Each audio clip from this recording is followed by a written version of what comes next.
Good morning, everyone. I'm Charles Gibson. In the headlines this morning, the Senate has voted overwhelmingly to revise the welfare system, putting the emphasis on welfare recipients working. And I'm Joan London. Also in the news this morning, the investigation into Pentagon bribery charges has widened now to include the offices of several members of the House of Representatives. Spencer. Joan, I'm the bearer of good news this morning. Some much-needed drought relief is coming to the upper Midwest and the Northeast.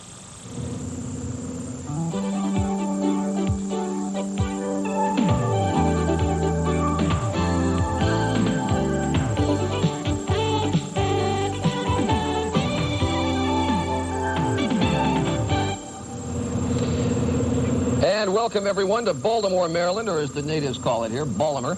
That's Baltimoreese. This is a town that really never had a nickname that is stuck. They call it Monumental City, Charm City, or the Big Crab, even some people call it. And we'll be explaining that during the 2 hours that we have here this morning. Good morning, everyone. I'm Charles Gibson. And I'm Joan London. It is Friday. It is June 17th. I know why they call it the Big Crab. I went to dinner last night. They gave you crab for an appetizer. Crab for main course. I think they could have given it to me for dessert. They would have. The word around this city is Renaissance. They use it a lot. They talk about the rebuilding of this city, and it is an extraordinary story. No better sign of that, really, than the Inner Harbor, which is right behind us. This harbor was a bustling seaport for a long time. Back in the turn of the century, it was thriving with side-wheelers and commercial traffic. Then the buildings here were leveled by a devastating fire back in 1904. The Great Depression, faster highways emptied the docks by the 50s. And as in many cities, it took a downhill turn. By 1969, the Inner Harbor was a depressed area, but then it all began to happen. A remarkable partnership between business, local government, federal government really rebuilt this harbor during the 60s and 70s and early 80s.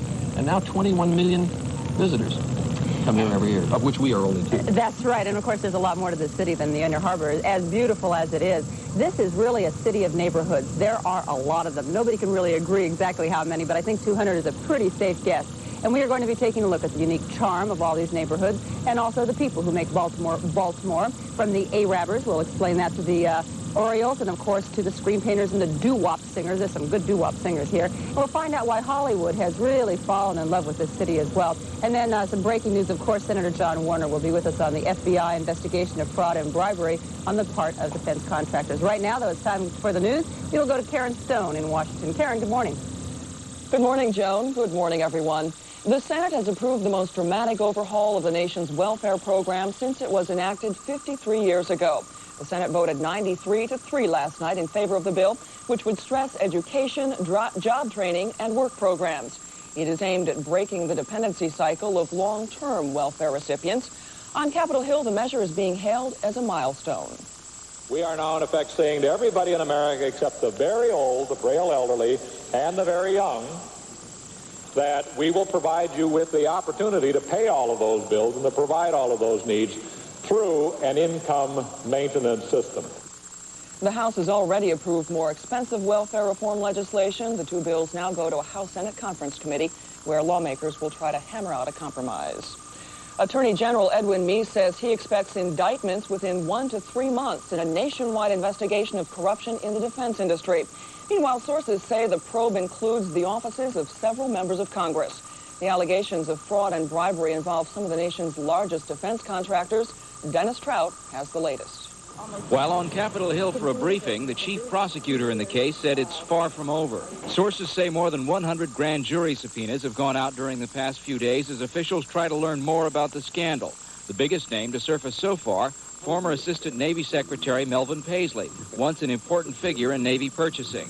A Justice Department search warrant filed in St. Louis charges that Paisley, after quitting the Pentagon, fed McDonnell Douglas information that would help the company market its F-18 fighter plane.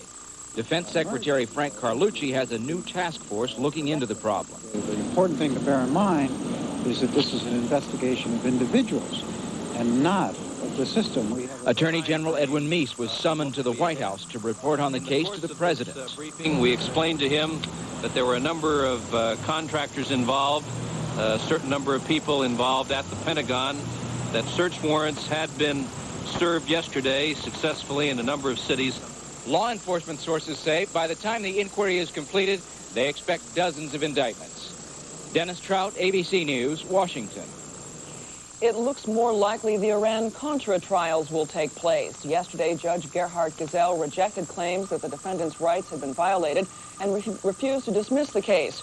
The judge ruled that prosecutor Lawrence Walsh did not use immunized testimony to build his cases against Oliver North and 3 others.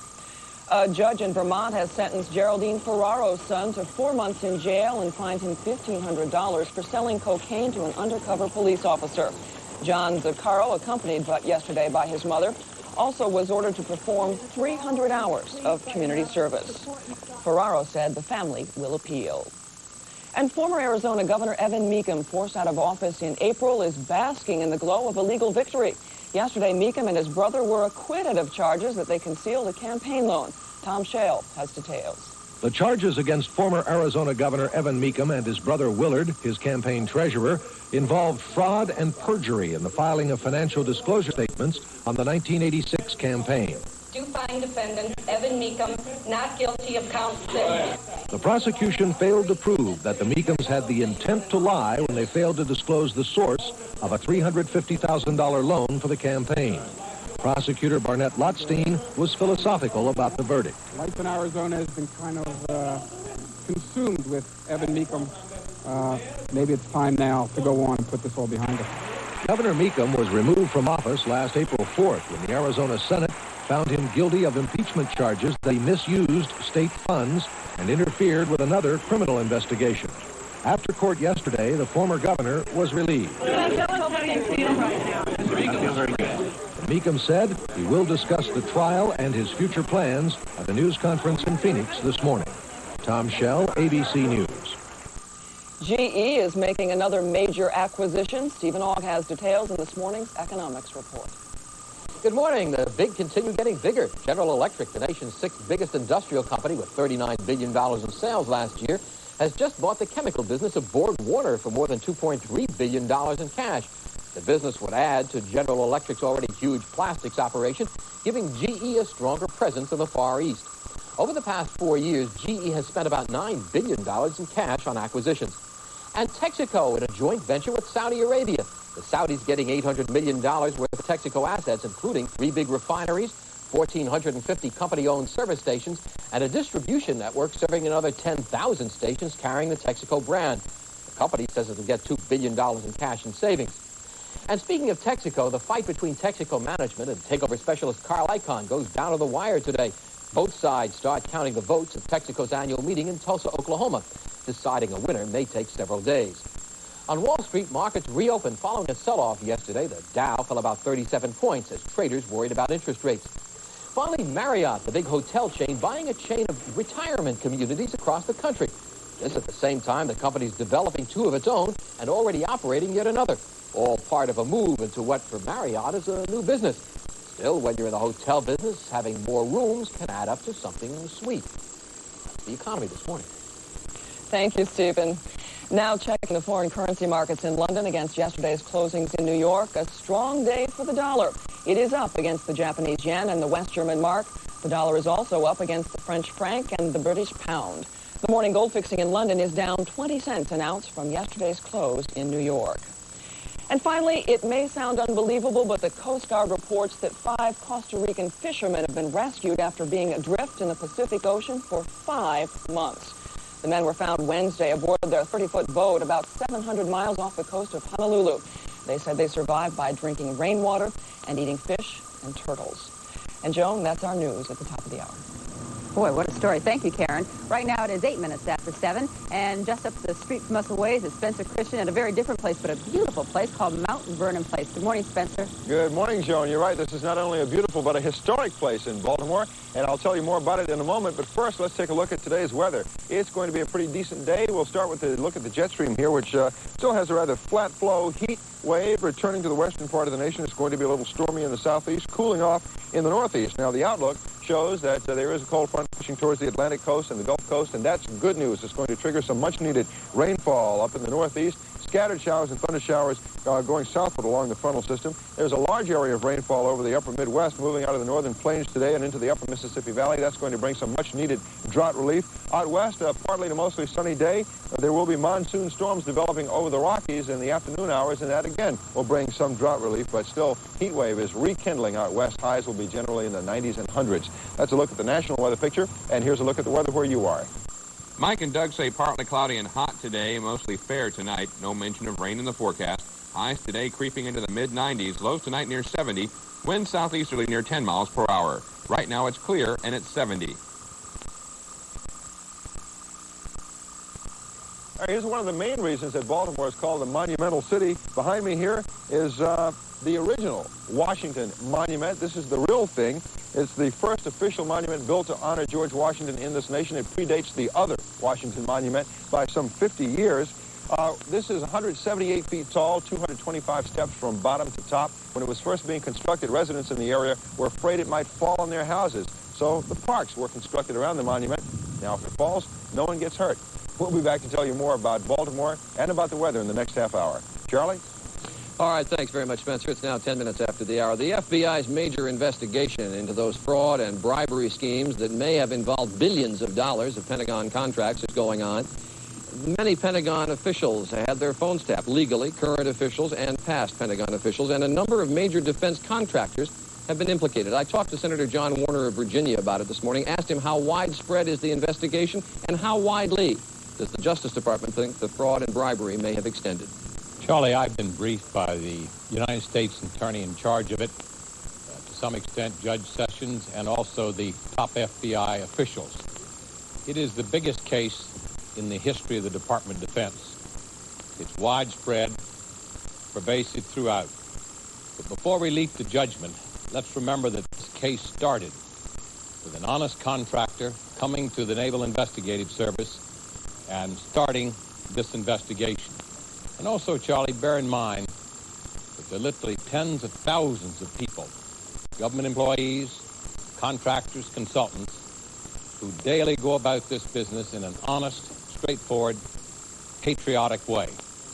And that's one of the reasons I'm so hopeful this investigation is swift and comes out with indictments and indeed criminal prosecutions and jail sentences to vindicate the overwhelming number of people who pursue this procurement process in an honest way. Well, I was struck yesterday, a Defense Department spokesman said it is not humanly possible to totally prevent crime, but when you begin to look at the number of defense contractors that are involved, at least in terms of having some records subpoenaed or searches or whatever, it reads like a who's who of the defense contracting industry. You're correct. It's astonishing that so many of these old firms have allowed themselves to get involved in this situation. But let's presume innocence until guilt is proven. Nevertheless, Charlie, I asked the Secretary of Defense, and he agreed that as the facts are revealed, he must examine this procurement process to determine if it is inherently flawed so as to encourage or permit or induce such alleged widespread fraud and bribery.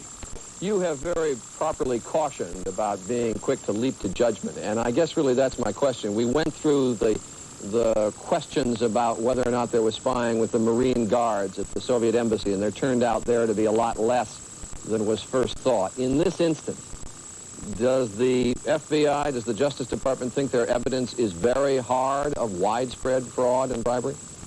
Yes, Charlie, in discussing this yesterday, I was impressed with the technical means by which they got this evidence. Electronic surveillance, the most modern methods, extensive wiretapping. So there's good, hard evidence. And as that evidence comes forward and is brought to the attention of the persons involved, I anticipate a number of these individuals beginning to cooperate and plea, and therefore the investigation is likely to even be more widespread. Senator, the defense procurement process is something that mystifies most Americans, I think. It is a rather complicated system. You were a former Secretary of the Navy. How did these situations that the Justice Department is looking at work? What compromises of the system were there? Well, basically, here's what's happened. When a military department decides it needs a new weapon, they put out a proposal onto the street and let as many people, companies, bid as they wish. And then they usually gravitate down to 2 or 3 finalists. And their prices are very close. Their technical package is close. But if one of those finalists is able to, through bribery or otherwise, get the information as to how the competitors put forth the price and the technical package, then that contractor would have a tremendous advantage in trying to win that contract.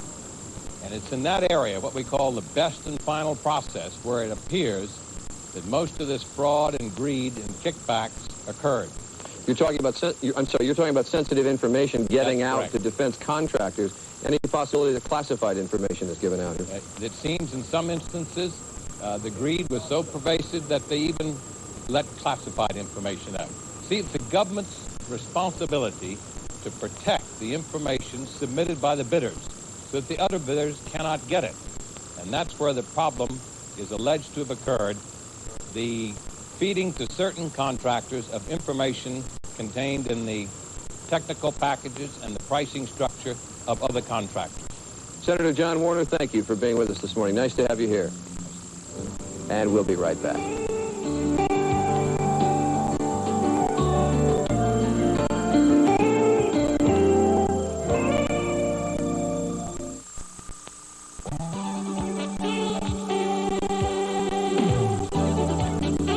We are in Baltimore, Maryland this morning, and you're looking at Charles Center in downtown Baltimore, the first success in Baltimore's redevelopment, and a downtown neighborhood unto itself.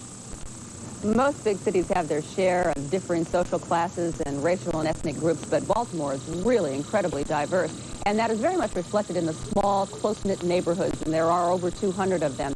We have now for you some picture postcards, if you will, from those neighborhoods and from a lot of the people who live there, the Baltimoreans that make Baltimore. My neighborhood, Roland Park, is a unique village in a city setting. We're only 15 minutes from the Inner Harbor. I like the small town feeling of it. Roland Park was laid out by the firm of Frederick Law Olmsted, and his idea was to maintain the country topography of the area and nestle the housing into the hills and the woodland setting that existed. One of the unique features is a system of 4 miles of woodland paths, which exists today in a very wild state, but were very much part of the original plan because the Victorians were so fond of outdoor exercise, and it's come back into fashion. The housing accommodates all the bumps and bruises of family and dog, even the dogs and pets, even if you are in this urban setting. Fells Point is special because it's a total community. It's only 4 or 5 blocks wide, and about 3 blocks north and south. The people know one another from one end to the other. Hi, Jack, how you doing? It was, at one time, a little city of its own, completely independent from the other parts of Baltimore. And it still has that flavor today, and as you walk around, you can find some of the remnants from that early town that are here. I enjoy living here. I get along with most of the people here very nicely. The old-timers, even though I've lived here 22 years, I'm still considered a newcomer. It's hard to believe in 1967 that they were going to put Interstate 83 through this neighborhood. It would have wiped it out completely. A group of us got together. We opposed it. We formed a lawsuit, and surprisingly, we were successful. And now we've got a great community here, and the city is pleased that we have a great community here because the city knows it.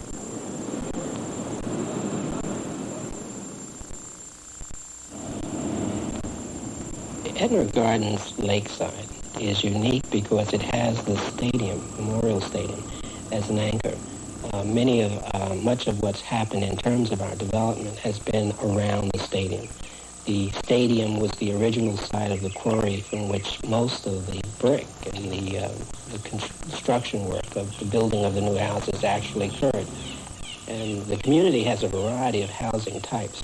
You'll find Tudor-style housing that was imitated from the English, and you'll also find some very large colonial-type mansions as they exist on Hillen Road.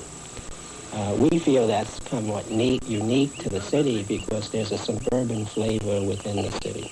It's sort of the outer city neighborhoods, which gives you all of the benefit of the suburban community, as well as some of the charm of the older city. So he said, where are we going to eat? I said, you better eat over at Chipperelli's or I won't have a job to fuck. We used to be bigger down here. Now we're smaller, naturally, like all ethnic neighborhoods. It's 2 blocks that way, that way and that way. I was born right on the corner of this house, 1020, where the church was. And I've been here all my life. My parents, we were born there, they died there, and the house was left to us. We've been here since. Good neighbor. Charlie Botney, my neighbor, Roses, you better believe it. And I love it, and I like city living. How you, babe? All right. Busy tonight? Yeah, I just woke up. I'm going to work now. Good for you.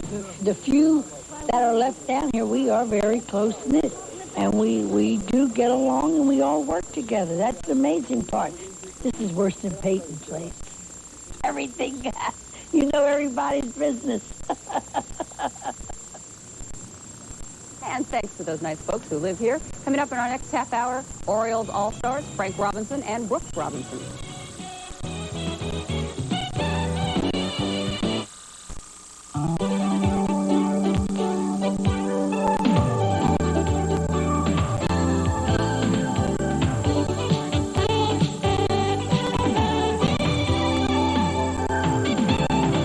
Hi, I'm Governor Don Schaefer of Maryland, and I'm welcoming you to my hometown, Baltimore, Maryland. Good morning, America.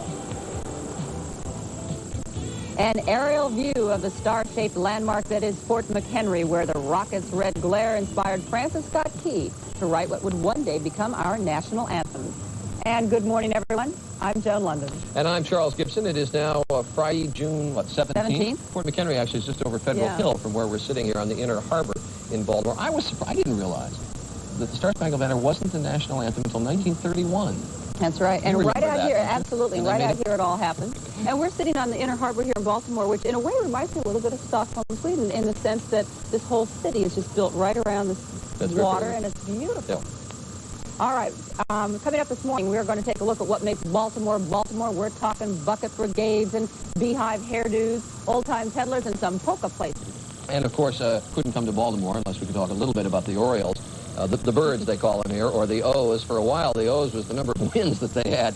They got almost into May before they won their first game, but they are still very beloved here, amazingly, despite their terrible record.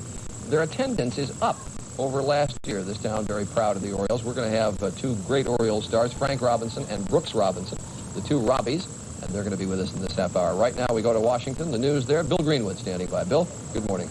Good morning to you, Charlie. Good morning, everyone. The Senate has passed the most sweeping reform of the welfare system since its creation in 1935. Only 3 senators voted against the measure. Senators hope this is a chance to break the cycle of dependency with an emphasis on work instead of welfare. The bill provides education and job training for welfare recipients, mostly mothers. In the House, a more expensive version has emerged, and differences between the two bills must be worked out in a conference committee. Sources say more than 100 subpoenas have now been handed down in that big defense shakeup. Federal agents have spent 2 years investigating Pentagon officials, defense contractors, and several members of Congress. The probe centers around corruption in Pentagon purchasing practices. Former White House aide Oliver North and 3 others in the Iran-Contra case are one step closer to standing trial. Federal Judge Gerhard Gesell yesterday rejected defense complaints that the evidence is tainted. Gesell ruled that prosecutor Lawrence Walsh did not use immunized evidence from congressional testimony. Leaders of the world's major democracies gather in Toronto on Sunday for the opening of the Economic Summit. It will be President Reagan's last economic meeting, and Sheila Cast reports from the White House that officials there believe Mr. Reagan attends this summit with a proven track record. Sunday will mark the last time President Reagan will greet fellow heads of government for an economic summit. U.S. officials want this summit to be a satisfying farewell and a delicious affirmation of policies which were considered quaint at his first summit in 1981 in Ottawa. I was kind of a new kid in school, and they didn't listen much if I did talk, and I didn't talk too much. The president yesterday reminisced that he felt a great thrill a few years later after the U.S. economy picked up steam in 1983. When I appeared at the table for the next summit meeting, and my 6 colleagues across the table were looking, and all they wanted to hear was, how did we explain the American miracle that was taking place? And I took great delight in telling them about, to follow our lead by cutting taxes and excess regulation and opening things up to freer trade. But the Allies, then and now, are displeased with the huge U.S. budget deficits and heavy borrowing from abroad by U.S. government, businesses, and consumers. It seems to me that what President Reagan has shown us, what the miracle of supply-side economics is that foreigners supply the money, and then you're able to grow quite rapidly when foreigners provide $150 billion a year in additional funds to the United States. The Allies are not likely to press their deficit arguments now, realizing there'll be no major change in the U.S. budget picture until Mr. Reagan's successor is elected. And with the world economy growing faster than anyone expected a few months ago, all 7 nations want to avoid fights that might upset the financial markets. Sheila Kast, ABC News, the White House. Finally, blame it on the heat or maybe the urge to travel during the summer. But yesterday afternoon, a renegade whale decided to do a little sightseeing. He swam up the Hudson River to New York City. Observers say he was 30 or 40 feet long and might have been a humpback whale. Well, the whale got as far as the Upper West Side before the Coast Guard persuaded it to turn around. So, Spencer, keep an eye out there on Baltimore Harbor. You don't know what you'll see. Okay, Bill. I'm standing here behind me, the Peabody Conservatory of Music here in Baltimore, up in Mount Vernon Place. This is the oldest music school in the United States. A philanthropist started it because he felt the city needed a little culture. And frankly, so do I need a little culture. So this morning, I will have musical accompaniment as I do the weather. And behind me, playing, adding a touch of class to the weather, is the Baltimore Wind Quintet.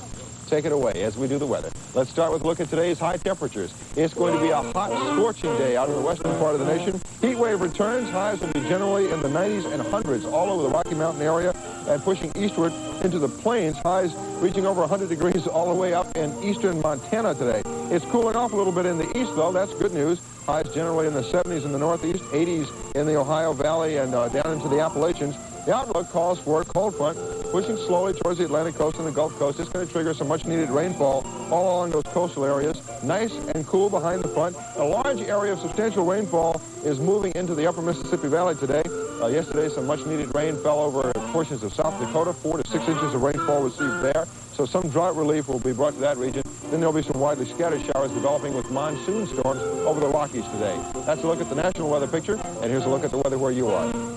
Mike and Doug say partly cloudy and hot today, mostly fair tonight. No mention of rain in the forecast. Highs today creeping into the mid-90s, lows tonight near 70. Winds southeasterly near 10 miles per hour. Right now it's clear and it's 70. This weather report has been brought to you by Fleischmann's Light. And coming up, some fine specimens of Icterus galbula, 2 of the best of the birds. Frank and Brooks Robinson of the Baltimore Orioles after this.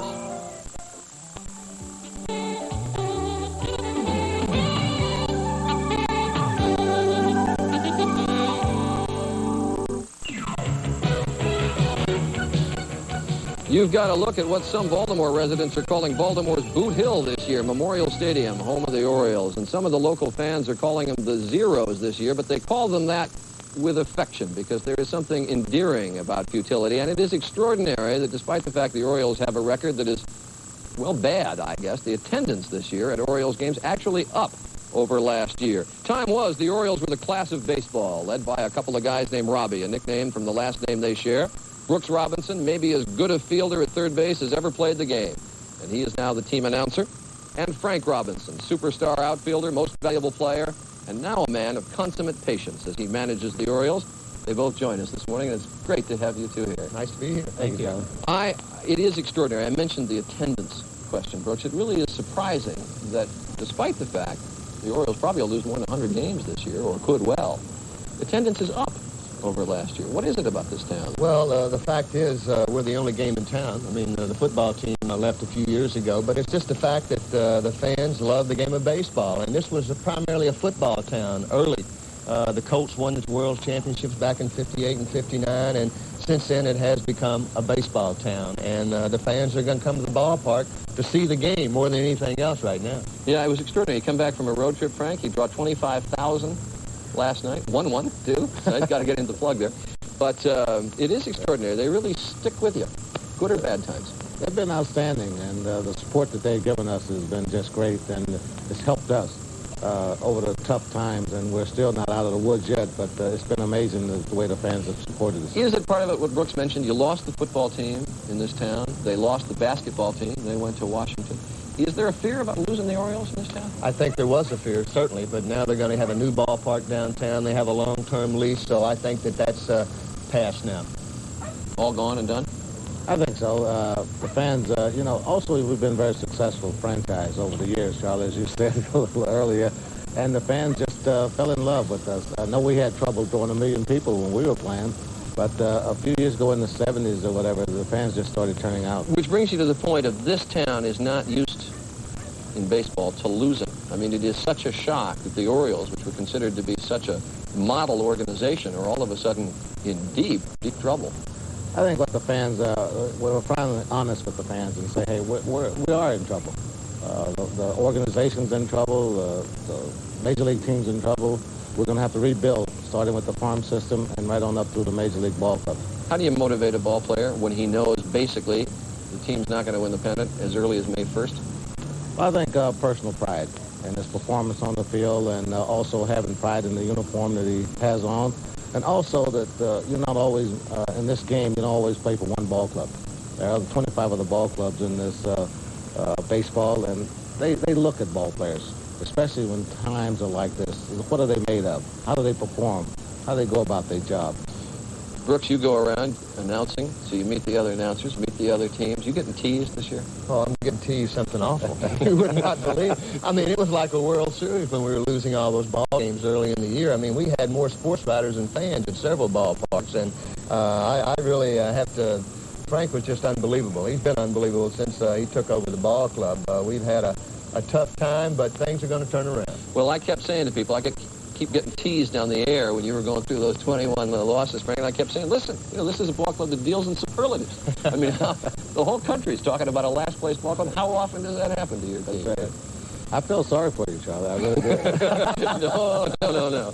I felt a lot sorrier for you. What do you say to the team in a locker room when you're in something like that? Not much.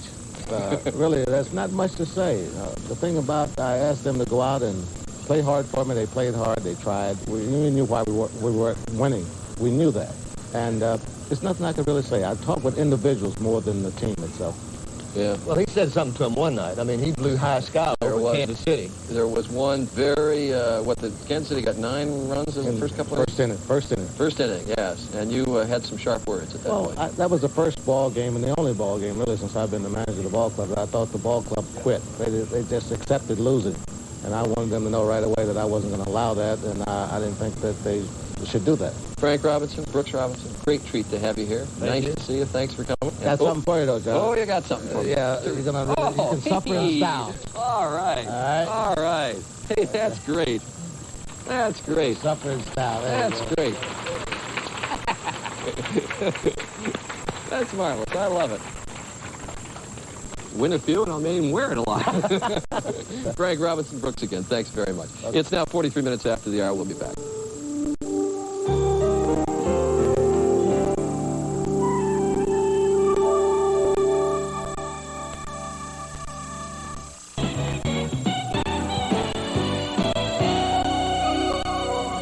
And you are looking at Baltimore Shot Tower. Back in the early 800s, they made gunshot by pouring molten lead in drops into the icy water 200 feet below. And the Shot Tower is just one of many landmarks, of course, that makes Baltimore uniquely charming. And recently we dispatched Steve Fox to find out about some of the other standouts here in Baltimore. You don't have to spend all that much time traveling around Baltimore or the surrounding areas to get a sense that there's something interesting about this place. Now, I am not talking about the much ballyhooed economic renaissance or the flourishing harbor area or even the astonishing loyalty of the Baltimore Orioles fans. I'm talking instead about the feeling you get that this town has character and characters. I'm going on the Liberty and Toyota. York McCabe, and I'm going to North Island, 125 and Garrett, and North Valley and Urban. Hope Spruill is a yellow cab dispatcher. She trained once to be an auctioneer, but decided she liked dispatching better. To me, she was a miracle in motion. Poor drivers, I'm good, but it's rough doing it alone. A miracle that she could talk that fast, and a miracle that the cab drivers at the other end of the radio could understand her. They know what I'm talking about. I'm calling a street intersection. And when they want to bid on a job to get to an address, they only zero in on the streets that I'm calling. They totally eliminate all the other funny stuff. Hey. 450, do I have a name down here? I don't know. What does your mother call you? How about some directions to Memorial Stadium? Sure. When you leave here, you're going to get on Lexington Street. You're going to get on Lexington Street and take the Monroe. When you get to Monroe, you're going to get to Park Circle and make a right. Make a right at Park Circle and follow on down to the Joy Park Drive. Follow down to the Joy Park Drive, take 20 Pat Santarone is the head groundskeeper at Baltimore's Memorial Stadium. His crew keeps the grass green and the stands clean after every home game. Sometimes they find amazing things left behind by forgetful fans. You want to know the most unusual thing I've ever seen, and it's happened more than once, quite a few times, when Pa took his boy to the ball game on Saturday, and he jumps up and leaves them, and forgets he brought the boy to the ball game. And now everybody's gone. You see some little kid sitting up in the stand there and say, "Son, you looking for something?" "I'm looking for my dad." And his dad left. While the Orioles are struggling, Pat enjoys an unbroken winning streak that stretches back about a quarter century. You see, he grows tomatoes in the left field foul area, and never has a visiting manager or player come up with a tomato bigger than Pat's. Never. Not even his old friend Earl Weaver, his partner in a plant food business. No, half the tomatoes are his and half are mine. And when the tomatoes finally get big and get ripe, we see who grows the biggest one. Who wins? He hasn't won in 25 years.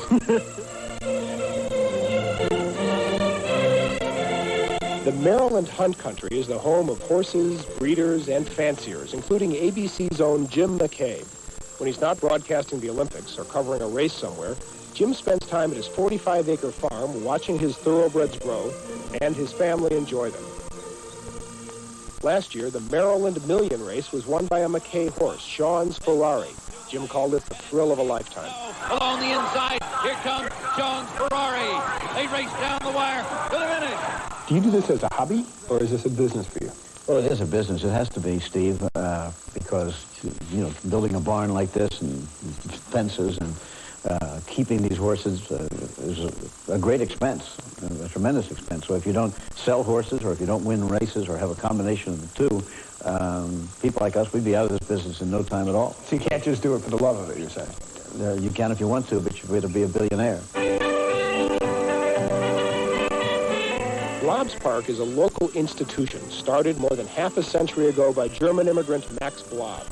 On weekends, 500 or 600 people make the trip to Jessup, Maryland for a taste of German food, a glimpse of old world nostalgia, and a whirl around the polka floor.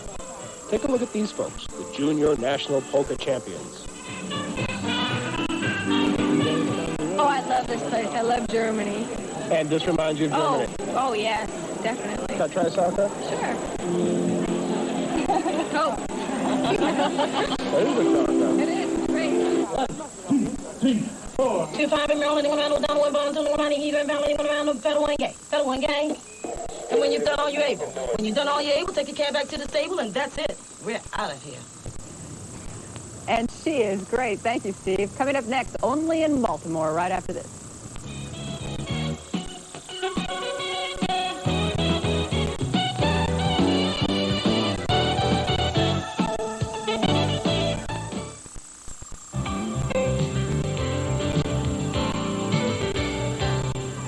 The charm of Baltimore. Row houses with freshly polished marble steps, only in Baltimore. And it's now 7:53. There are many unique traditions in this city of Baltimore, and probably nobody knows them better than Spencer Christian, who used to live here for quite a while he was doing weather in the city of Baltimore. All right, Spencer, how about them marble steps? Tell us about them. Well, Charlie, you know, they're so white and clean when you drive through the various neighborhoods where they exist that you'd think no one had ever walked up these steps. What happens is that people here take great pride in their white marble steps because they're such a trademark in Baltimore, and they get out 2-3 times a week to scrub and clean and wash these steps in all kinds of weather extremes. I met a lady a few days ago when I was here for a pre-broadcast visit, 82 years old, in all kinds of weather. She said she goes out and scrubs her steps just to keep them clean. I can see how they divide up the duties in each house. You do the dishes, you do the cooking, and you do the steps. That's right. That's right. I think that the people here have kind of been, I don't know, wrapped up in all this Renaissance fever, because people do seem to take great pride in their homes and go to extreme efforts.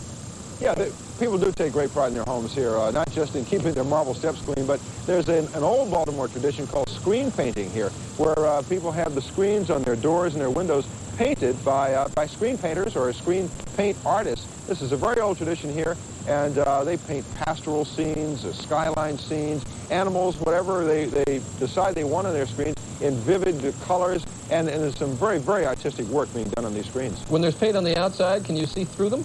You can see through them from the inside. I guess people passing by, because of the glare of light, may have difficulty seeing inside your house, but certainly if you're on the inside, you can see out. All right, and then there's that extraordinary tradition. There's a lot of carts running around town, horse-drawn carts. What are those? That's right. You could call them little horse-drawn truck farms of sorts. These people are known as Arabs. That's the way they pronounce it, Arabs.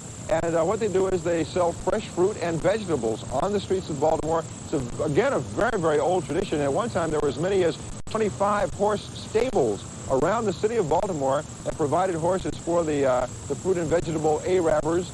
Now there's just a handful of those stables around. All right, Spencer, thanks very much. Interesting, some of the stuff that makes Baltimore. Baltimore. Hey, I caught on to that real quick. All right, we'll be back in just a moment. Hollywood gives Baltimore a starring role in our next half hour.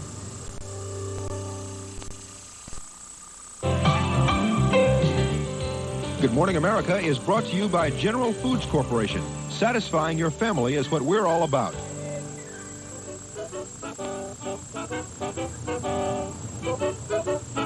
And that is the Baltimore Wind Quintet playing us off in this Mount Vernon Place. And we have a nice crowd around us here in the Inner Harbor. We've got a high camera. We've cued them all. Look at them all. The wave of the World Trade Center. Dave, hello to Good Morning America. Nice to have them here this morning. We got a second hour coming up. You bet. The mayor is going to be with us, Mayor Smoke. He'll talk about kids and guns. That's a dangerous combination, a problem for cities all across this country. And why else would we come here but to have a few crabs? Absolutely. We're going to show you how to crack crabs, how to pick them, and how to eat them, too. That's absolutely critical. Around. So stick around. Second hour coming up. Hotel accommodations provided by the gracious Harbor Court Hotel, located on Baltimore's exciting Inner Harbor. Good morning, everyone. I'm Charles Gibson, and in the news this morning, the Senate has voted overwhelmingly to revise the welfare system, putting the emphasis on welfare recipients working. And I'm Joan Lennon, also in the news. The investigation into Pentagon bribery charges has widened now to include the offices of several members of the House of Representatives. Spencer. Well, Joan, wherever it rains today, that's good news for drought sufferers, even here in Baltimore, where showers are expected.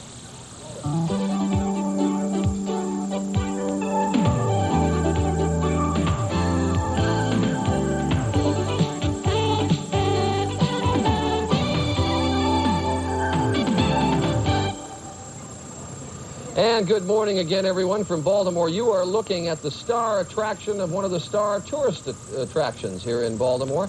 That is a new harbor seal pup that was born just a couple of days ago, 2 days ago, I think. It's so cute. It is adorable. And behind us is the aquarium. We are here on the Inner Harbor of Baltimore, and the aquarium is an extraordinary thing that they have built here. It really is a marvelous place. 1 million gallons of water in there, so you walk right down through the fish. It's a great place. Got to go I think there about 8,000 specimens or something. I know. I'm going to come back here and bring the kids back here. Got to see it. Did you notice that the little seal was applauding you? No, he was applauding you. It's Friday morning. It's June 17th. No, yes, and I'm Charles Gibson. Nice to have you with us this morning. We are spending the morning in Baltimore. Real pleasure to be here. It is the 12th largest city in the country, and a city with a sort of a Cinderella story to tell, because this was a very depressed area around the Inner Harbor of Baltimore until a few years ago, and there's been an extraordinary revitalization project here, and accomplished really in this city without Baltimore sacrificing its traditions or its past. But of course, this city, like so many others, faces all the problems that major urban areas face, and we're going to talk about one of those, particularly acute here in Baltimore. It is a problem of kids who carry guns into school, around school areas, into parks, and we'll be talking with the mayor of Baltimore, among others, about that problem. It's an interesting city, too, because tradition and change both really coexist beautifully here. It's a big city, but it really has kind of a small-town feeling. We're going to take a look at some of the things that kind of make the place what they call the land of pleasant living. And of course, that means we're going to be sampling Maryland crab cakes. We'll be listening to some doo-wop music, and also we'll find out why Hollywood has kind of fallen in love with Baltimore. Right now, though, we will get the news from Karen Stone in Washington. Good morning, Karen. Good morning, Joan. Good morning, everyone. The Senate has approved what could be the first major welfare restructuring since the aid program was enacted in 1935. Senators last night passed a reform bill that aims to get able-bodied recipients off the welfare rolls for good. More from Ann Compton. Congress considers welfare reform long overdue, and senators voted 93-3 for dramatic change. You cannot guarantee it will work. What you can guarantee is that the system we are trying now is not working. Instead of the current welfare system, which offers a check first and then job training, the Senate's answer is the reverse, and even requires that in two-parent families, one must work 16 hours a week to remain on welfare. Work opportunities would be targeted toward the hardcore long-term welfare cases and young welfare mothers raising babies. The bill's godfather has been a leading force on welfare for 3 decades, and he wants to see a generation break out of the welfare cycle. 1 child in 4, if not more, in this country will be on welfare before they're age 18. That's where we were heading yesterday. There is a competing welfare reform bill costing twice as much, which has already passed the House. But compromise with the Senate is likely, because there is also an election year interest in finally getting something done. Ann Compton, ABC News, Capitol Hill. The likely Democratic presidential nominee, Michael Dukakis, is courting the Southern vote. Dukakis yesterday won the endorsement of Tennessee Senator Albert Gore, himself a former candidate. Dukakis is expected to have his work cut out for him, though, in the South, where many Democrats voted Republican in the last 2 presidential elections. And Democrat Jesse Jackson has come away empty-handed from a meeting yesterday with more than 30 senators. Jackson won words of praise, but no new endorsements. The candidate said later he appreciated the thanks for his success in registering Democratic voters, but he wants more. And ABC's political director, Hal Bruno, joins us now to talk about that. What do they have to work out with Jackson? Well, both Jesse Jackson and Michael Dukakis know that he is not going to be the vice presidential nominee. What they're trying to do now is work out the details of the accommodation and figure out how they're going to orchestrate it. Jackson's trying to conduct himself in a very dignified and restrained manner. The problem is there's a growing sense of urgency among Democrats to get this settled, because there's pressure on Jackson from some of his supporters to actually go for the vice presidency, even though he doesn't want to do it. The more that continues, there's a risk that it can get out of control and take on a life of its own. Yeah. Let's talk a little bit about Dukakis' Southern strategy. What has he got to do in the South? Well, I think some of this trip was a gesture to show the South that he cares. And there are a few southern states like Kentucky, Tennessee, North Carolina, possibly Texas, where Dukakis people feel they have a long-shot chance in the general election. But his real concentration, the real battlegrounds for Dukakis are going to be California in the west, Illinois, Ohio, and Michigan in the Midwest, New York, and Pennsylvania in the east. And that strategy is going to dictate to a great extent the choice of the vice presidential running mate. They got to get somebody who can help them in those key battleground states. Okay, thank you, Hal Bruno. More than 100 grand jury subpoenas are said to have been served this week for documents and testimony in the federal investigation into allegations of wrongdoing in Pentagon procurement. The probe includes Pentagon employees, consultants, contractors, and according to some sources, the offices of several members of the House of Representatives as well. Federal Judge Gerhard Gesell has rejected the claims of Oliver North and 3 other Iran-Contra defendants that the prosecution has built its case on tainted evidence. Gesell said yesterday in a ruling that he had no doubt that independent counsel Lawrence Walsh had protected the defendants' constitutional rights in good faith. And now for a look at the weekend news calendar. In Seattle, a woman convicted of lacing a painkiller with cyanide, killing her husband and another person, will be sentenced today. Prosecutors have recommended Stella Nickel be sentenced to 230 years in prison.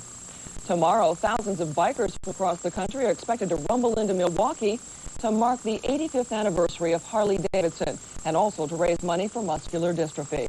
On Sunday, the 7 major industrialized nations will open their 14th annual economic meeting in Toronto, and this will be President Reagan's last economic summit. Tomorrow on The Health Show, the latest revelations, setbacks, and accomplishments in the fight against AIDS. And finally, it is graduation season at universities across the country. Young men and women are getting their diplomas and getting ready to face the workday world. But one Californian has years to go before he has to think about getting a job. Greg Dobbs reports on a young man who's way ahead of his class.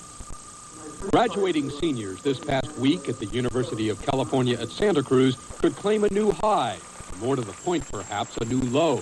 The youngest university graduate, according to the Guinness Book of World Records, in modern times.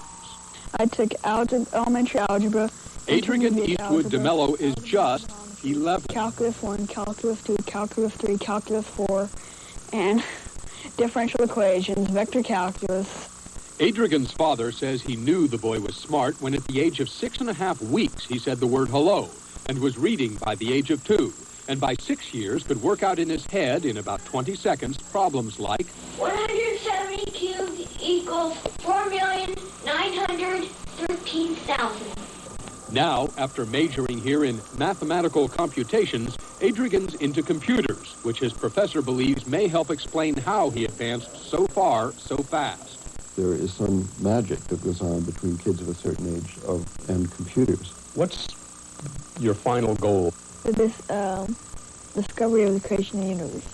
He hardly has an 11-year-old's goals, but besides calculus on the table and Einstein on his walls, Your jumping kick. Adrian's still 11 at heart. He knows, in fact, his maturity doesn't match his intellect. I do feel strained sometimes. But I do get through. Next to get through, grad school. Greg Dobbs, ABC News, Santa Cruz, California. Absolutely amazing. And that's our news at 8 o'clock. Charlie? Thanks very much, Karen. 9 minutes after the hour, and it's been nice to have you with us this morning, Karen. Thanks for being here.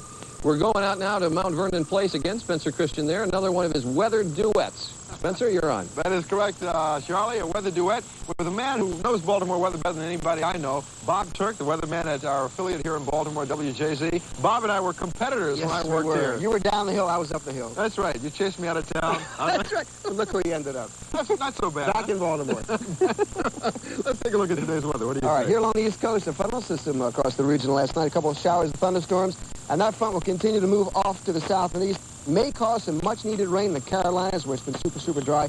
Cooler weather coming in behind this frontal system, temperatures dropping as much as 20 degrees, especially in northern sections of New England. Yeah, and a big area of precipitation moving out of the northern plains now, where yesterday 4 to 6 inches fell in South Dakota. That was great news. It's moving into the upper Mississippi Valley today. That'll bring some drought relief to that region. And out west, we got some monsoons developing. All right, Spencer. Over the Rockies. Speaking of cool, by the way, this morning, Marquette, Michigan, 32 degrees behind that frontal system. They were 90s a few days ago. That's right. Speaking of temperatures around the country, in the east, mostly 70s and 80s. That's right. And out west, the heat wave returns, 90s and 100s over the Rockies, and that's pushing eastward into the plains. Now, that is a quick look at the national weather picture. Here's a look at the weather where you are. Mike and Doug say partly cloudy and hot today, mostly fair tonight. No mention of rain in the forecast. Highs in the mid-90s, lows near 70. Wind southeasterly near 10 miles per hour. Right now, clear and 74.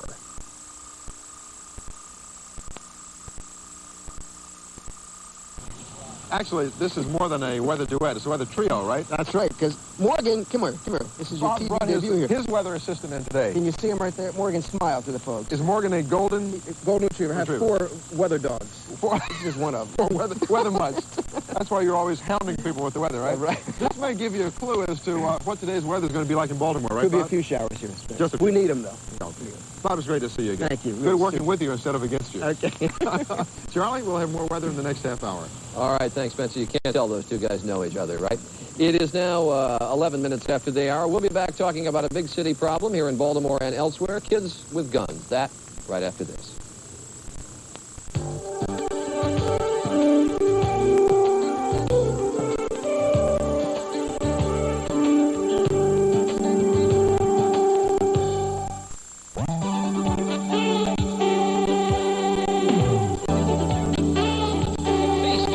Crabs, how to crack them, how to pick them in our next half hour. Each day in cities across our country, there are incidents with teens and guns, and it is a dangerous combination. The FBI reports that 1 in 10 accused murderers is under the age of 18. It's a problem that cities face all across the country, from New York to Detroit to Los Angeles and right here in Baltimore. Anchorman Al Sanders of WJZ-TV, our affiliate here in Baltimore, has this background report for us. We do have a pole. Very faint to run. I can't take another one. I can't take this. Oh, God, please, Lord, please don't take my baby. A mother's anguished cry as another youngster is shot down on the streets of Baltimore. This time over a drug deal gone bad. But kids are killing kids nationwide.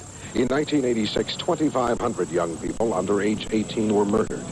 Cities across the country report dramatic increases in this type of violent crime. Tragically, Baltimore is no exception. 3 years ago, a wave of senseless killings on Baltimore streets touched this community when a 16-year-old high school student was shot and killed on this corner by another 16-year-old. Even now, 3 years later, there has never been a motive established for this tragic shooting. Fred just happened to have walked in the path of that bullet, and he was the person because Robert Garrison had attempted 2 times that night earlier to kill someone, and he was not successful, but his 3rd attempt he was, and it just happened to have been Mike Craig. The hurt runs deep in Sarah Cromwell. Her son was a high school basketball star and was looking forward to college. Craig's killer is still behind bars, but Sarah Cromwell says even that does little to ease the pain. Yes, I still grieve for my son. Yes, I still cry for my son. And I probably will do so for a long, long time. Craig Cromwell's death forced people into action. Rallies were held urging our young people to stop the killing. A grand jury convened to study the problem of kids and guns. It used to be when kids said, I'll pop you, kids meant I'm going to have a fist fight with you. If I have a problem with a friend, we're going to fight it out. Today, this police official said to me, when kids say, I'll pop you, that means I'm going to shoot you with a gun. The grand jury's findings are shocking. Nearly 400 students were surveyed. The results, almost half of all male students have carried a handgun, and 60% knew someone who'd been shot, threatened, or robbed in their school within the last 6 months. Students say you can pick up a gun easily on the street corner. I am afraid because the neighborhood I live in, I know plenty of people that do carry guns. And it's scary, too, because you're scared of getting shot. Now, school halls are a different place. Lockers are checked. Closed, zippered knapsacks are not allowed. And every middle and high school student carries a computerized ID badge while on school property. My ID, right? It's like American Express. Don't leave home without it. If you do, they don't let you in school. There are fewer guns in Baltimore schools, so the system is working. And this year, Maryland was the first to pass a law banning the sale of cheap handguns.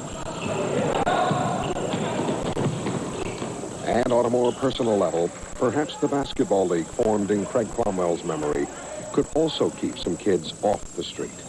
At least, that's what Sarah Cromwell hopes. I can cheer just like I used to do for Craig. I can jump up and down. And I'm a hugger.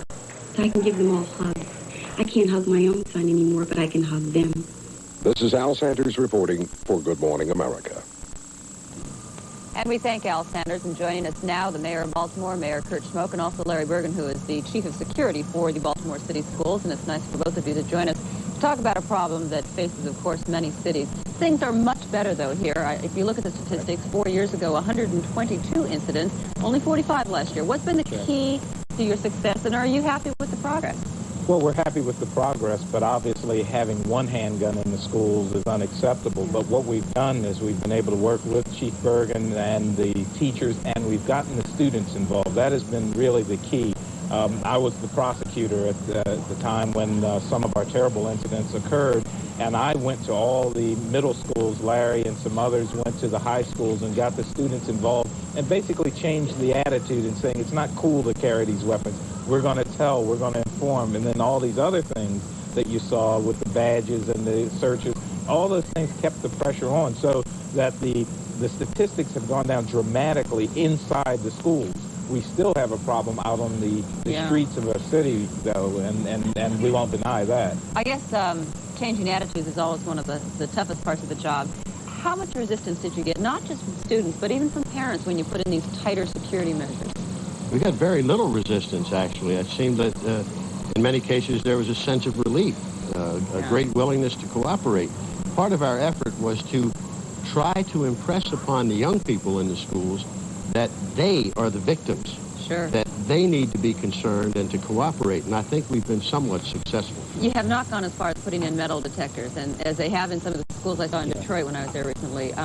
You shake your head immediately no. Yeah, I don't think that you need the metal detectors if you get the entire school community to agree with the program. Now, if we were doing these techniques and the students didn't help us out, then it would go for naught. But the students have been very much involved in it, and I don't really think that we need metal detectors. Would you agree with that? Yeah, I'm not at all sure that metal detectors in a school setting are effective. It's just a different kind of architectural place than an airport or a city hall. Where do they get these guns? Well, the younger people, sadly, usually pick them up at home, a gun that's legally in the home and not properly cared for and stored. The older young people are buying them, illegal handguns. And you can even rent guns on the street. That's the problem. See, guns are so available that you can rent it for an evening and carry it. You rent it for a day and come and show you're cool. But what the state ban has done for us, and the reason why I think it's going to be helpful, is that for the teenagers, the Saturday night special is the gun of choice. It's the small, concealable weapon. Put it in your pocket. It doesn't give you more of a bulge than, let's say, a wallet. But if we're limiting or restricting that market, that's going to help us with our youngsters. Now, the other handguns, the bigger ones, are still out there. Because if you think about it, it sounds to me like you have to do more than just look at the students. You have to go to the source, which is right outside the school. Well, it's not only, it's not an illegal source. See, that's the problem. It's guns that are legitimately purchased in the home that if it's not secured properly, if the adults aren't helping us out, then the student will know exactly where to go to find that gun that you think you've hidden, and then it's out on the street. What about youth gangs? I mean, particularly, we've all seen all the reports lately. Out in Los Angeles comes to mind quickly. Is that a problem here? Hasn't been in the past, and I don't think, Larry, we haven't seen it show up in the schools, and it's been our really history last 25 years that when gangs have come up in other cities, we just haven't seen it. I'm not sure what it is about the character of the city that has helped us fight that problem, but so far it hasn't come up. You satisfied with the progress? Still have 45 incidents. No, not satisfied. Last year. That's a lot. Glad that we're showing progress, but as the mayor said, so long as there's one gun in or around the school, it's tragedy waiting to happen. What do you think you're going to have to do to bring it down the rest of the way?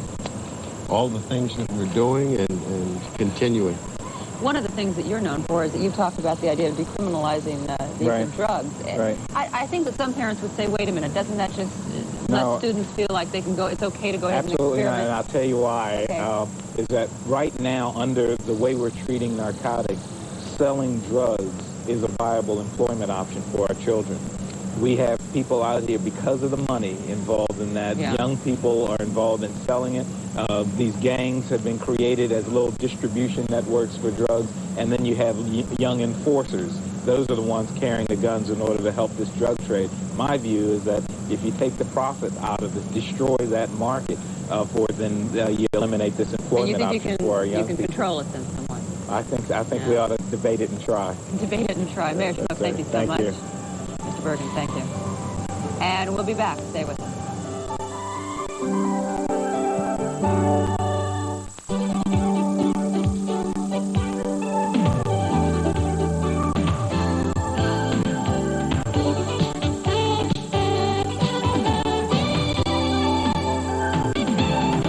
Hi, I'm Barbara Chase from Bryn Mawr School in Baltimore City.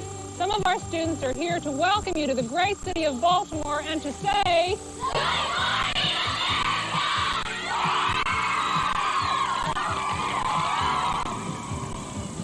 These are the colorful stalls of Lexington Market, a mere 200 years old, one of the many communal neighborhood markets all around Baltimore. And good morning, everyone. I'm Joan London. And I'm Charles Gibson. It is Friday, June 17th, and Barbara Chase, Bryn Mawr School. Yes, we She's should a say. friend of mine. It's a wonderful place. She's Your wife, Arlene, woman. works there at Bryn Mawr? Yeah, she's a terrific headmistress as a meat school. You bet. And those markets we saw really just kind of reflect the keen interest that people here in Baltimore have in good food and good living. And coming up this morning, we're going to show you how to eat crab, Baltimore style. I must admit, I took a little sneak preview last night, and I learned how to get into those little guys. And we are also going to be hearing some of the music of Baltimore. Absolutely. We're going to look at Hollywood's version of Baltimore and Baltimore's version of Hollywood. They have all of a sudden discovered Baltimore as a movie-making center. A lot in this half hour, so we go right away to the news and Bill Greenwood in Washington. Bill, good morning. Good morning to you, Charlie. Good morning, everyone. A plan to drastically reform the nation's welfare system has sailed through the Senate. Last night, senators approved the welfare reform bill 93-3. It would provide job training and education programs for welfare recipients. Senators hope the legislation will break the cycle of welfare dependency. The House has passed a more costly measure, and differences must be hammered out in a conference committee. Sources say more than 100 subpoenas have been issued to Pentagon officials, defense contractors, and consultants. The warrants request documents or testimony in the massive investigation of contract fraud and bribery. Earlier on Good Morning America, the ranking Republican on the Armed Services Committee said the charges might prompt a wholesale review of Pentagon purchasing practices. I asked the Secretary of Defense, and he agreed that as the facts are revealed, he must examine this procurement process to determine if it is inherently flawed so as to encourage or permit or induce such alleged widespread fraud and bribery. A vaccine to prevent pregnancy may be on the horizon. Scientists have conducted the first human trials injecting the hormone-based vaccine into women. Doctors reporting in the British medical journal The Lancet say the vaccine proved safe, that initial results are promising. They hope the vaccine will eventually offer a long-term form of birth control. This evening on World News Tonight with Peter Jennings, a profile of ABC's Person of the Week. Later at 10 p.m., 9 Central, 2020 reports on millions making a pilgrimage to the mountains of Yugoslavia, hoping for a message from the Virgin Mary. Britain held its premier sporting event this week, the Ascot Races outside of London. But horses were only a part of the event. As Jim Hickey reports, Ascot means a chance to see and be seen. It is a very proper British thing to do. This is Ascot, the high point of the English social calendar. It is also a horse race, but that's almost incidental. We've all bought something new to wear. It does, and we'll all be able to go home and tell our friends what a lovely day. That's why they're here, to see and to be seen.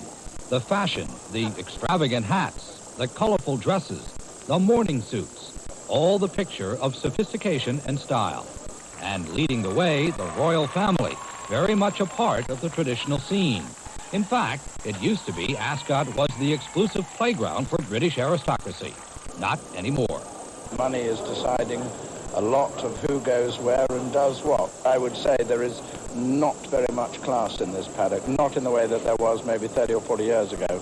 That may be a little harsh, but there are two sides to Ascot. Over here is the upper crust. Their view of the race is distant, detached. 7-1 the field, 7! Over here is Ascot 2. Among these folks, forget the fashion. The sport is the thing, up close and personal.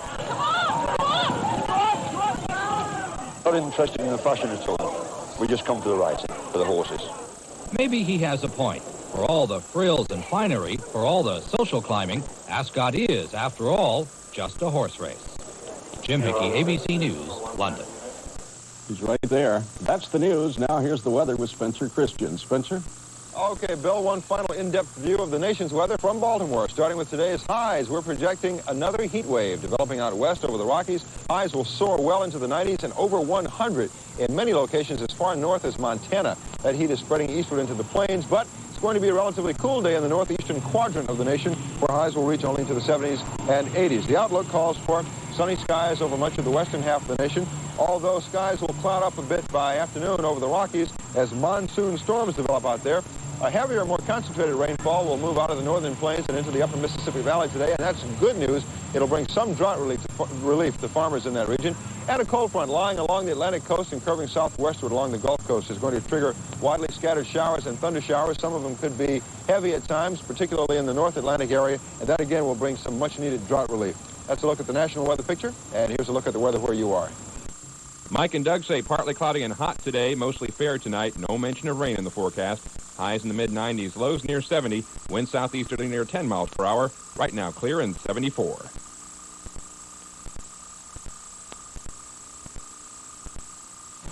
Now, these imposing doors behind me lead to the Walters Art Gallery. This is Baltimore's premier cultural attraction. The entire collection in the Walters spans 5 millennia, from Mesopotamia to 19th century Europe. And if you go through these doors, you enter a world of beauty.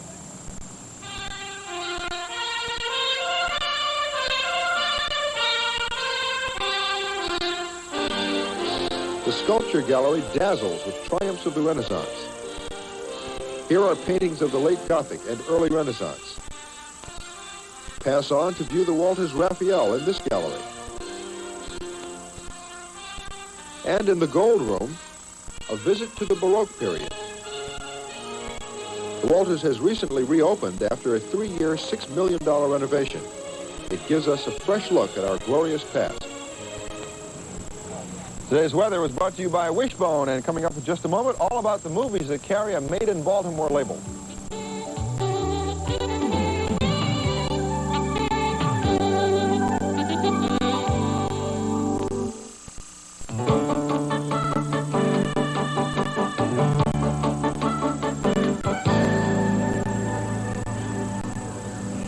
It is now 8:34. When Hollywood producers are looking for a new location, they want something that'll really wow them in the theaters, and more, they are looking to Baltimore, as Joel Siegel now explains.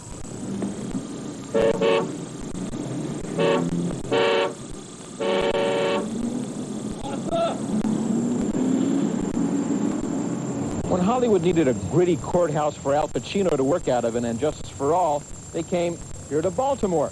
This is the War Memorial Building. It looks like a courthouse. It's not. The interiors were filmed at the real courthouse a block away. But that's exactly what you said would not happen. You'll have to take the stand. Testify under oath. How do you think I feel about it? When Hollywood wanted a romantic city spot with a European feel for Isabelle Huppert and Steve Guttenberg in Bedroom Window, they came here, to Baltimore. This is Mount Vernon Place, a beautiful park in the middle of the city. Come on. Come on. Doing the beauty shop? Yes, you understand. Come on, Mom, you deserve it. No, Will kill me. Oh, you think I should? Yes. When John Waters needed a beauty parlor for Divine and her daughter to get bubbled and bouffanted in hairspray, he didn't have to invent one. Waters grew up in Baltimore. He knew the El Dorado Academy of Cosmetology, gone high-tech for the 80s, was here on Eastern Avenue all the time. For a long time, John Waters was Baltimore's film industry. He and his star Divine made a slew of small underground films here. Hairspray was his first big above-ground hit, and Waters blames Baltimore for its success. I glorify everything the Chamber of Commerce tries to hide about Baltimore. I like it for all the wrong reasons. But I think that our best product that Baltimore puts out is local color, and I think we do it better than anyone. A beautiful block of row houses, a style of architecture unique to Baltimore. And another great film, The Tin Man, was shot right here on Cliffmount Avenue. In fact, Danny DeVito lived down the block, and when he found out Barbara Hershey was seeing Richard Dreyfuss, you know what flew out the windows.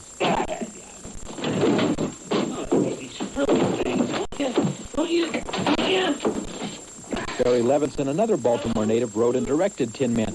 His first film put Baltimore on the filmmaker's map and made stars of its incredible cast. Diner. You always know exactly what to say. I love that. Oh, how old is she? For me personally, it's about the people. I mean, what I do what I call the Baltimore films, it is about those people from those neighborhoods. You know, I find them, very kind of strong characters. It's almost like my own Damon Runyon world in a sense. So that's what draws me to Baltimore. The real diner Barry Levinson and his buddies hung out in the 50s had been remodeled so many times it didn't look right. So Levinson found a diner that did and moved it here to Baltimore. After the film, it was given to the city. It's a trade school now and food services for high school kids. You look gorgeous, Bertha. Simply exquisite. Oh, I don't know. Not too long ago, Hollywood would have built John Waters' Eastern Avenue on a California back lot, or shipped Barry Levinson's diner to Burbank, ripped out the windows for better camera angles, and sold it for scrap when they were done. But Hollywood's learned it's not only better, it's cheaper to make a movie on location. The result, the sets are real. The characters become real. Weighty issues of the day made so authentic, you can almost taste the gravy on the fries. And you can't help but join in. When you want to make out, who do you make out to? Sinatra or Mendes? That's a stupid question. One question, answer that. It's irrelevant, I won't answer it. That's it. Nah, Sinatra. Gotta be Sinatra. What do you guys think? Senor Wences. Right. Senor Wences?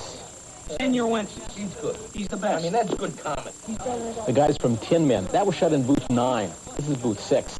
Steve, you were finished with that? Yeah, I'm finished it. I paid for it. I'm not gonna give it to you. Hey, if you're not gonna finish it, Say the words. I want the roast beef sandwich. Say the words, and I'll give you a piece. Okay, I want the roast beef sandwich.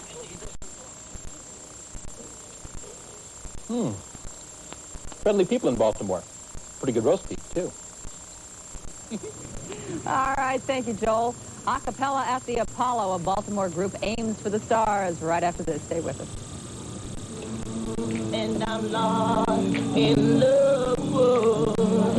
Yes, it's true.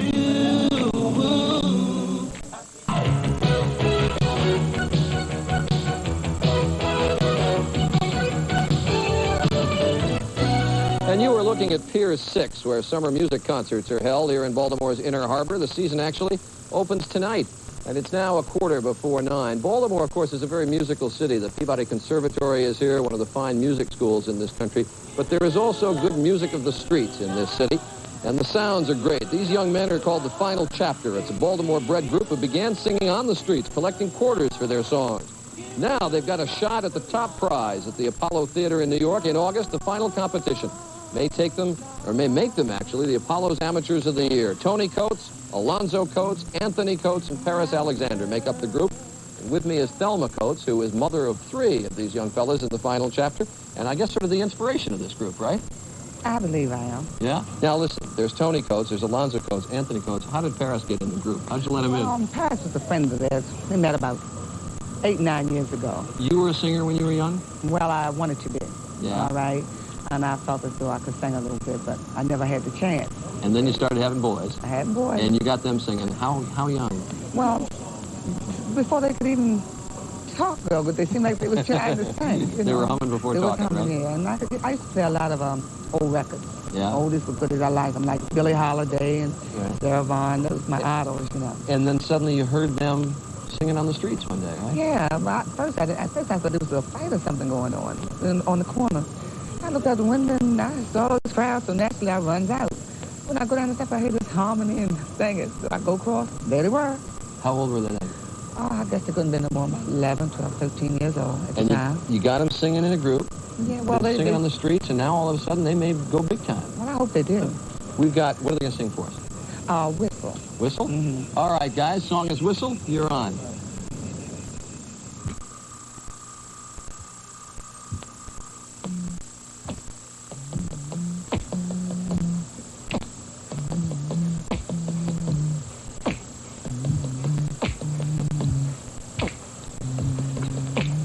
If I had a wish, my wish would be this, that you be here with me, but that's a fool's fantasy. That's why I'm singing in this song. You're laying right there in his arms, with your eyes on the past, but I'm just here to ask, do we have a chance for our love? Do we have a chance for our love? Do we have a chance for our love? Do we have a chance for our love? Think back in your mind when we made love that first time. You have never been touched, and we love each other so much. So many painful memories that I carry here with me, reminding me of what's wrong with no hope to go on. So tell me, do we have a chance for our love? Do we have a chance for our love? Do we have a chance for our love? Do we have a chance for our love? I wanna know, girl, girl.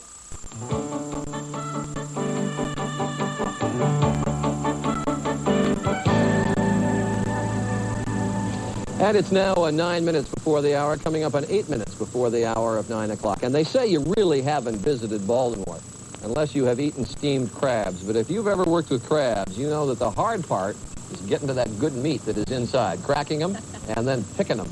And we have an expert with us to show you how it's done. Shirley Phillips of Phillips Crab House here in Maryland. She's been doing this all day, not all day, but every day of your life. Show us how you can do it. Can you do it for speed? Okay. All right, I'll show you you're how on. they do it in the commercial Put a plant. stopwatch on. Okay.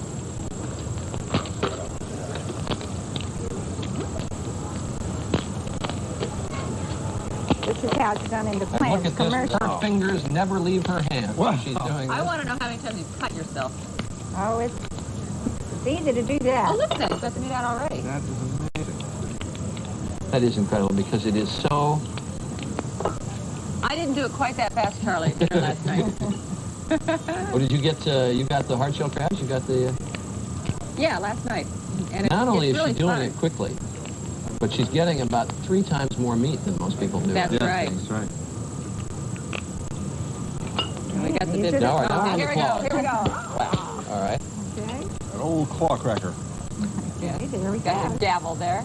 All right. Oop, we Not lost the bad, other claw huh? Not somewhere. bad. That's very good, though. Whoa. Very good. Here we are. Another one. Now the folks who do it here in Baltimore, I mean, because this is really the regional delicacy. When you're doing this at home, most people do it not quite that fast. Right? Okay, we'll show you how. At home, what do I do? All right. First, we break the claws, Joan. Take the big ones off first, okay? I believe in getting involved. Then we remove the What back do you just shell. do? Here, Well, first you let me take the back shell off, Joan. Okay. First you have Here it to comes. pull the Yes, back you're- shell. Come on, klutz. I'm working on it. I'm working on it. Where do I get it, though? Where do I go? Here we go. Okay. Just got it in my eye. Now, when Shirley did it, it all came off in one piece. Why didn't yours come off in one piece? Notice that I can sit here and comment, but don't have the guts to even try it. Okay, here we go. We remove the mask and the Okay. gills. And the gills. Which are the gills? These things like Yes. right here? Okay. Then the Baltimoreans, when you're in a restaurant, you break the crab in half like that. This is not what you want to do on a first date. You know what I mean? That might be your last date. Break it in half. And then you just break the little shell Where am around I? it. We will leave Joan London in the midst of Here, this I'm trying. crab Here's me. emporium here, absolutely lost in the innards of a crab. Join us And next then week you when we have the big- continue the story of can Joan London get a mine bite of doesn't meat look like hers. out of... Surely you have done this. We're going to come back. We'll close the show in a minute, and maybe we'll have a bite or two of these Oh, crabs. thank Surely you are very good. Those are very dexterous hands. Well, thank There you. it is. There it is. I just met these people. Very good. Spencer, once more.